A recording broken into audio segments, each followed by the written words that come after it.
Okay, so chords take up a lot of jazz. So a chord is usually 3 or more notes combined together to make a nice little harmony. So you could have a C chord where C is the root, hence the name C chord. So it would be a C, E, or G.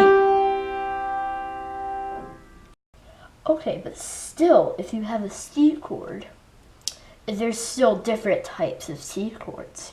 You could have a C7 chord, a C, an E, a G, and a B flat. Still a C chord, but just a C7 chord. But even if a C7 chord, you could have different types of C7 chords. You could voice it differently. Voicing is just putting the same notes in different places or octaves. So like here's a C, but this is also a C. So if I have C, E, G, and B flat, I can still have E, G, B flat, and C. They're still the same notes, but just in different places. That's what voicing is. Okay, so now that you have a basic understanding about chords, let's start writing. Now I'm going to be writing this song in the key of C. That just means that there are no sharps or flats. Sharps or flats are just moderations of different types of notes. So I could play a G. I could also play a G flat, slightly lower. Or I could play a G sharp, slightly higher. Usually sharps or flats are on the black keys. Okay, so a lot of the entire left hand is all chords.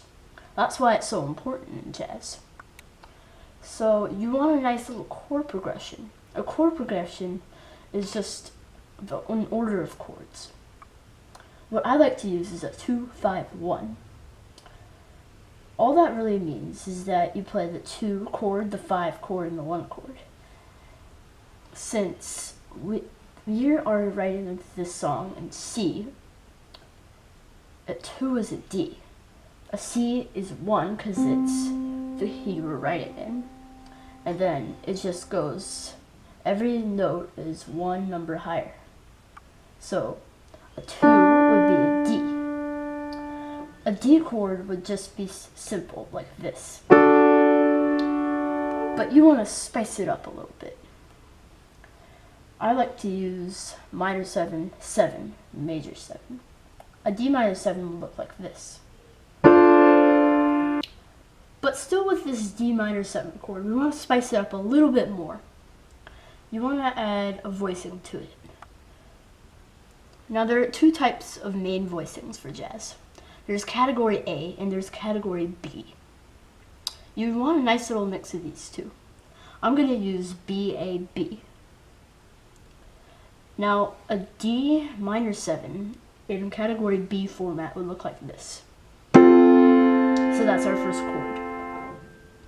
Now we move on to the 5, G. And now we want a G7. It'll look like this. If you put it in our little format, it'll look like this. And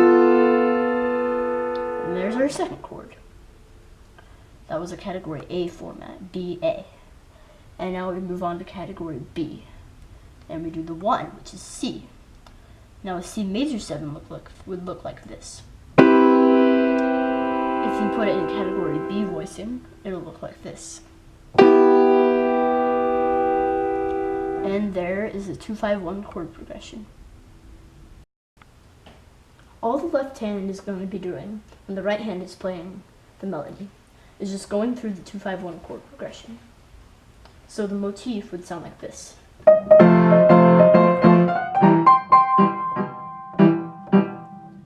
So now we have to do the intros and endings.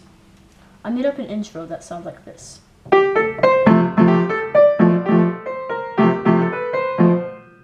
Then you jump straight into the song.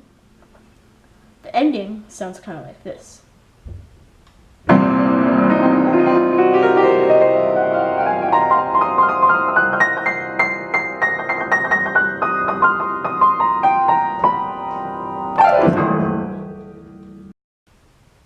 So now we have to start building the structure of the song. I'm going to be using a type of structure called ABA. You have an A section, you play a B section, and you play the A section again. For the A section, I'm just going to be playing the motif a couple of times. For the B section, I'm going to be doing a little riff. It sounds kind of like this.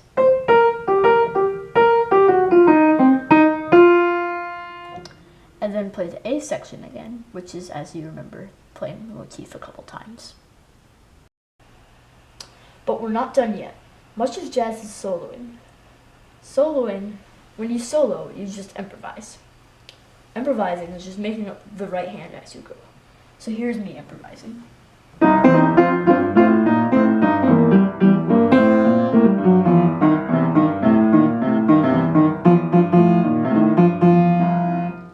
I was just making that up as I went.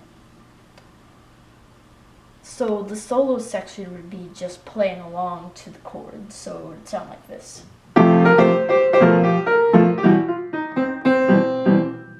Those are just the 2-5-1 chords. So how I'm going to organize the song is I'm going to play the intro, then a solo section, and then the melody, then another solo section, and the melody again, and then the last solo section, and then the ending. So that pretty much wraps up our jazz song. If you put all those pieces together, it'll sound a little bit like this.